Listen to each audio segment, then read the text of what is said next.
And Jeff Shearer has the first question. Bo, I know it wasn't the result you wanted, but what can you take from your long drive at the end, the fact that y'all kind of were still fighting at the end? Yeah, I think it was just that. I think it just shows how we did keep fighting, and even though the scoreboard wasn't in our favor, we just continued to try to move the ball and to try to go down and score, and we did that at the end of the game. But I'm just proud with the way our guys fought, for sure. Next question from Justin Ferguson. Bo, you guys have been able to play better on offense these last few weeks by running the ball. They obviously slowed it down. How much of that did it affect what y'all were doing throwing the ball with the fact that y'all couldn't run it as effectively? Well, I think it just put us in some third and long situations, especially there early, and we continue to try to run the ball. And there at the end of the game, we got a little bit more movement and a little bit more rushing yards at the end of the game in the fourth quarter.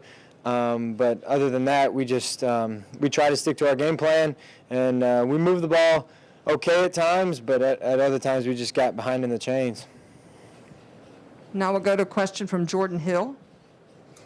Bo, kind of to that point you were just making, you guys had a few promising drives that you guys had to just sort of settle for field goals. Just how tough is that to have to do with an Alabama offense that we knew was really, really dangerous?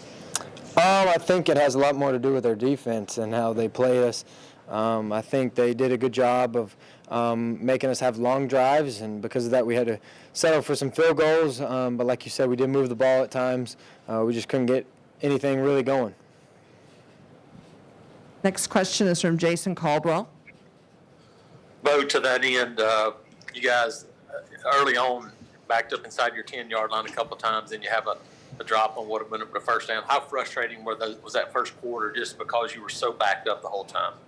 Anytime you're backed up, it is frustrating, but it's just that's how the game goes. And there in the first drive, we did get backed up with the penalty on the opening kickoff, and that hurts when you have to start inside the 20, and that's how you start the game. Question from Tom Green. Oh, you kind of touched on how you were able to run the ball late in the game there. Just what did you see from Mark Anthony Richards, or really his first extended time? Yeah, I thought he did a good job hitting the holes with speed and physicality, and our offensive line did a great job of giving them those running lanes and continue to battle throughout the game. They continue to lean on them and push them, and because of that, there at the end, we got some running lanes, and we were able to run the ball a little bit. Question from Nathan King. Hey, but obviously you guys were, had the offensive line injuries. What was Alabama doing well to kind of create disruption when you guys went into empty sets, and what was kind of your opinion of how the new guys stepped in on the offensive line?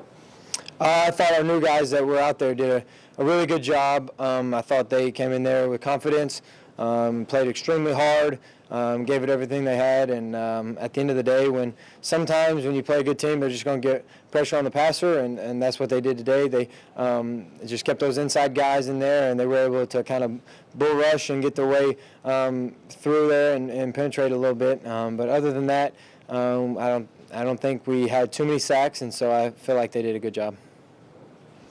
We got time for a couple more questions. Next question is from Justin Lee. Bo, what are you telling your teammates after that, and what are you hearing from them? Everybody's just trying to stay positive. I think it's important to just get back to work tomorrow and go to work on Texas A&M and put this one behind us.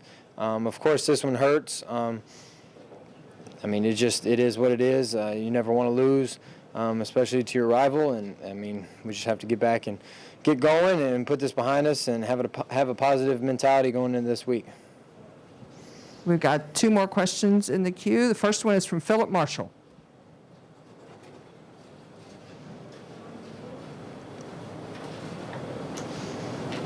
Bo, you've experienced winning an Iron Bowl, and now you're experiencing losing one.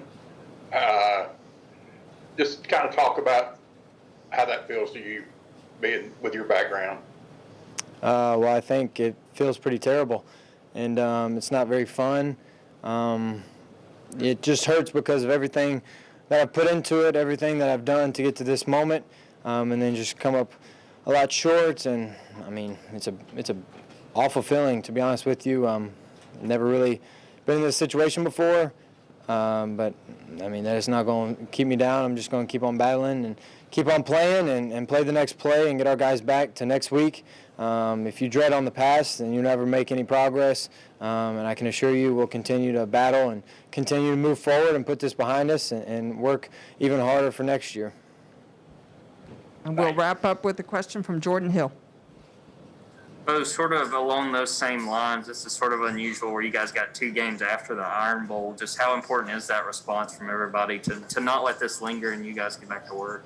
It is obviously kind of strange. It's the first time that it's happened since I can remember.